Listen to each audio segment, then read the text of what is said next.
Hey everyone, Bryant here. Thanks for tuning in. This is a special bonus episode.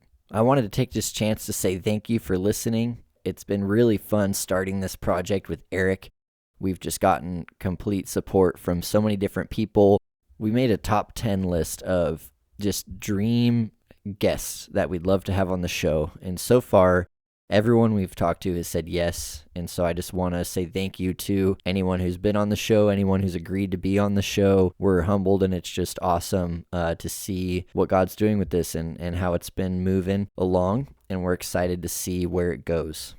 Today, though, we don't have a guest, and Eric's not joining me. It's just me, and I'm going to be sharing my story of turkey season.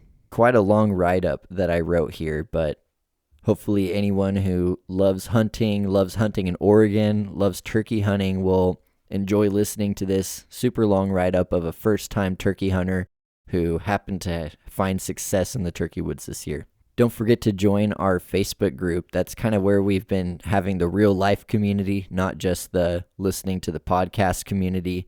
So if you want to get involved with what we're doing and go fishing with us, go hunting with us, then go ahead and join that Facebook group, Salem First Hunting and Fishing Club. Let's get to it. Once again, thanks for listening and enjoy the show.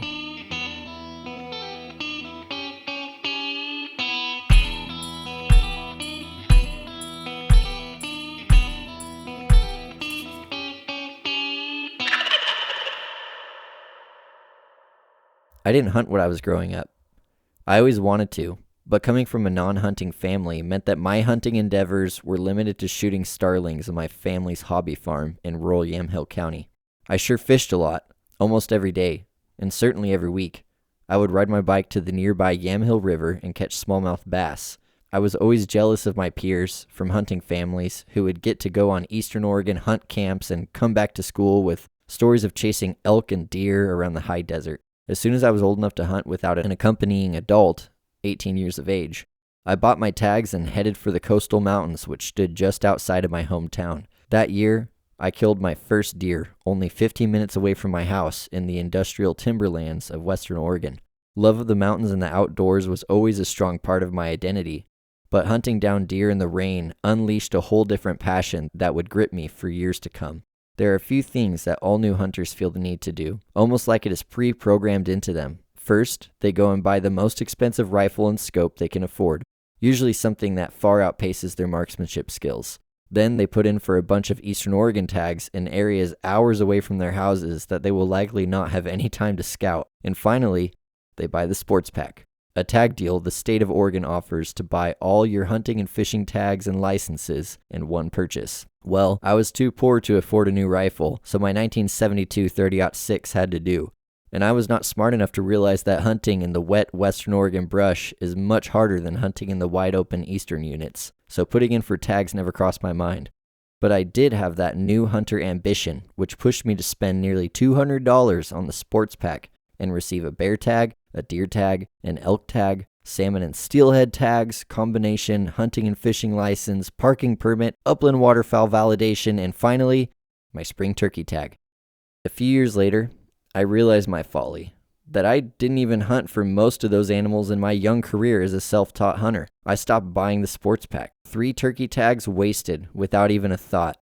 In my defense, after many miles of tromping through the woods, I never even saw a single turkey feather, let alone the bird they belonged to. That is until this year, 2023, almost a decade after I made my first trip out to the woods with a rifle in my hand. My hunting pursuits now include deer, bear, cougar, elk, enough to justify purchasing the sports pack. But I wasn't about to let that little spring bonus go to waste this time. A new pursuit had piqued my interest, and I was determined to go kill a gobbler. My turkey season was very short, and I somehow managed to make it happen on public land, not too far from my home in Salem, Oregon, in only 2 attempts. But in those 2 hunts, I learned 2 important lessons. 1, know your area, make sure you're in the right unit, and 2, don't get greedy. I hope that the story of a public land's first-time turkey hunter will be entertaining and beneficial as you see what I did right and what I did wrong. In the months leading up to turkey season, I began my late-night obsessive turkey research. Thankfully, unlike blacktail, there's an unlimited amount of videos and podcasts about turkey hunting. Although they're mostly focused on the southern states, I found that turkey behavior is a lot more universal than deer. Between many podcasts by turkey hunting pros and videos of turkeys coming into blinds from farmers' fields, I started to search the area around me for public land forests that bordered up against private fields and pastures. The other thing I was looking for is lower elevation areas that I thought turkeys would have a higher chance of survival. There's a good number of spots that fit this criteria, so I made up a list of 5 turkey hunts to attempt in 5 different spots. This is where I learned lesson number 1. Know what unit you are in. Where I grew up, if you head west, you would only ever hit one unit, the Trask unit. It's quite a large area that contains multiple communities. I grew quite used to picking a road, driving into the hills, and knowing that no matter where I went, I would remain in my trusty Trask unit and be safe to hunt. Living in Salem now, things are quite a bit different. If you head west on Highway 22, you're actually skirting 2 different hunting units, and not too far of a drive, you actually hit a junction of 3 different hunting units. For turkey hunting, this isn't too big of a deal, but 2 weeks before turkey season starts, spring bear opens, and I drew a northwest area bear tag. I made a big assumption that some of my slightly south-lying hunting spots were in the Trask unit, when in reality, they were just south of the northwest area bear unit. My plan was to bear hunt and turkey scout at the same time. So I woke up early in the morning, got to my spot before sunrise, praying the whole time I'd glass up a bear hanging out in a cut. This just goes to show that sometimes we do not know what we're praying for. Because if God would have answered my prayers and allowed me to get a shot on a bear that day, I would have been in big trouble. Unfortunately, this realization didn't come to me until 6 hours into my hunt when I was just about to head home. I looked up at my map and my heart sank when I realized I had traveled a ways out of my hunting unit and would have had a hard time explaining why I was out there with the rifle, if asked. Even if you're really familiar with the general area, check those unit boundaries twice and make sure you know for sure that you're in the right place. But that hunt wasn't all for nothing, because there, on the edge of a large, grassy clear-cut, I found something that I just could not believe was really there. A lone turkey, walking on the road only about 50 yards ahead of me. She wasn't startled by me, so I had some time to take a photo through my binoculars, but that really set in stone where I was going to be once turkey season opened up. Additionally, those logging roads out there were littered with turkey sign. I marked about 20 areas with scat on my map and just kept finding more and more. Then I knew this was a place to try and get a bird. The next thing I knew, I was at Cabela's buying a box call, some number 4 turkey loads, and a $12 decoy. Early spring in the mountains can come with some unpredictable weather, and I was only at about 800 feet elevation, so that's small hills for us Westerners. But when I went back to the spot with my 12 gauge and a styrofoam decoy, there were 2 inches of snow on the ground and it was falling hard. I had no idea what to do next. It was about 3 miles around on some logging roads to get to the area where I saw the hen. So I hopped on my mountain bike, slipped up the hill and around the edge of some big canyons, making a big loop back around into the clearing where I found the hen. All the sign I'd been looking for was now under 3 inches of snow. After setting up next to a big stump and calling intermittently for about an hour, I just could not sit in the cold any longer. Precipitation was still falling, but it was now turning into slush and freezing rain. I was soaked and so cold that I just decided to walk around and look for tracks in the remaining snow. At the end of the day, I ended up walking for 10 miles and found no turkeys or fresh sign. So the first turkey hunt of my life down, 1 to go. It would be another week before I had a day off to go and try to find turkeys again, and it was a completely different experience. Instead of 30 degrees and snowing, it was crystal clear and a hot, dry day. I started out before daylight, but decided to cut through the woods on foot instead of riding the roads around. Following game trails through the woods, I eventually found myself tucked on the edge of a rolling pasture with my crummy decoy out and box call in hand. I sat for 30 minutes. By this point, it was fully light out, and I took note of a large group of geese that flew in behind one of the rises in the pasture and landed. There must have been a pond just out of sight. Those geese started making a huge racket, and to my surprise, I heard a gobble shout out to those honkers. They started going back and forth. The geese would go off and the turkeys would gobble. This didn't last long though. Far away, on the other side of the private property, is a house. The homeowner must not have enjoyed the racket because I suddenly heard 5 rapid shots from a handgun. The geese flew off and the turkeys shut up for the rest of the morning. What can I say? That's what I get for trying to call a bird in off of private property. To spare the details, I tried several other sets and walked several miles without seeing so much as a pregnant doe, and it was about 1 p.m. and it was hot. 85 degrees. Now, in most other hunting I'm used to, 50 degrees is hot, so this was a stretch. I decided to call it and try one more little spot on my way back home. This particular area is a large area of open timberlands that meet up with pastures. Mountain bikers and hikers frequently hang out there, so I planned to climb deep into the brush and get close to the pastures. 2 young girls pulled up at the trailhead at the same time as me, and they were a little quicker to begin their trek, so I was awkwardly walking behind them at a slightly quicker pace. I was catching up slowly, and they kept nervously glancing back at me as I got closer and closer, shotgun in hand. So, to save some awkwardness, I decided to dive in early and slip into the blackberry hedge, straight for the pasture. Crawling on my hands and knees under the brush, I eventually reached the edge and found an area I could sit back about 20 yards onto the public side and try to call some birds out of the field. So that's where I learned lesson number 2. Don't get greedy. I should not have hunted that close to this particular pasture. It was now 2 p.m. and I was hot, sweaty, and tired.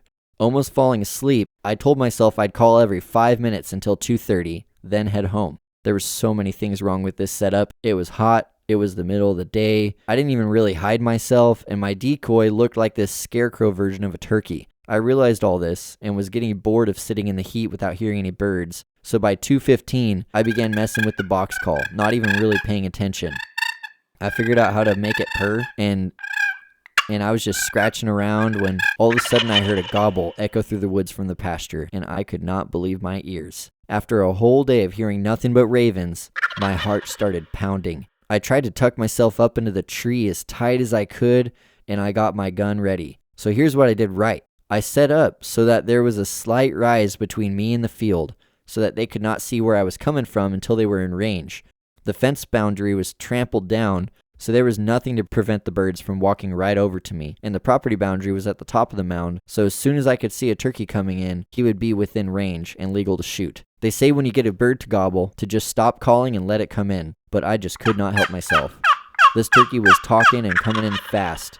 When I heard a gobble just out of view, I set down the call and picked up my gun. He strutted into view on the top of the hill, but as soon as he saw my messed up zombie hen decoy, he froze.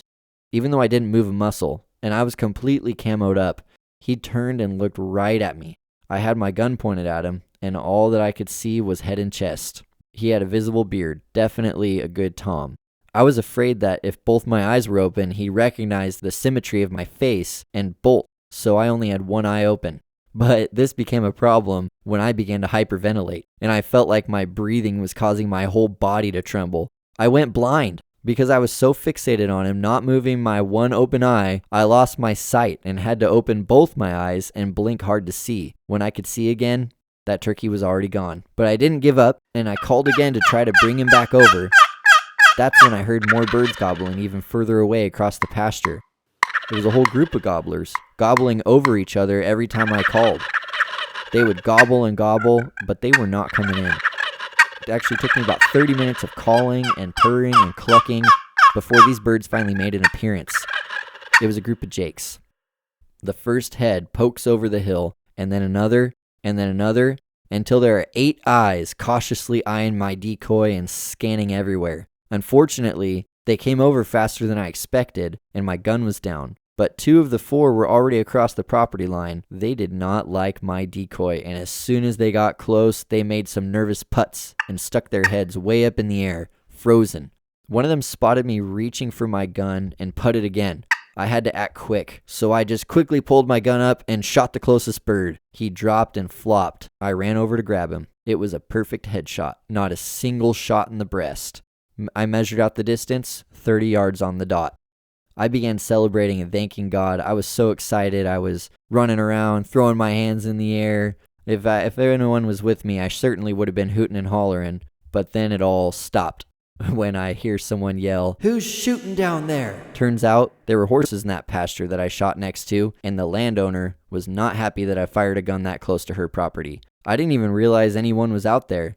But after I explained that I was on the right side of the fence, they understood, but reasonably requested I not shoot that close to their property again, saying, "I don't even let my husband hunt here." So that's lesson number 2. Don't get greedy. Even though you can hunt somewhere, doesn't mean you should. I was able to talk down that situation just by being polite and explaining that what I was doing was legal, and that turkey season still had a whole nother month to go. But next year, I'm going to make sure to stay quite a bit further away from horse pastures and hobby farms. Even though it was an unfortunate encounter with the landowner, I was polite, they calmed down quickly, and I was apologetic. In the end, my memory of shooting my first turkey is not tarnished. I called in 5 birds that day on my second turkey hunt ever. That turkey was delicious, brined and smoked to 150 degrees, nice and tender white breasts. The fan now resides in our podcasting studio, and it really completes the place. Hopefully, my story was at least entertaining, but maybe even helpful for those who are just starting out. So good luck in the turkey woods, and believe it or not,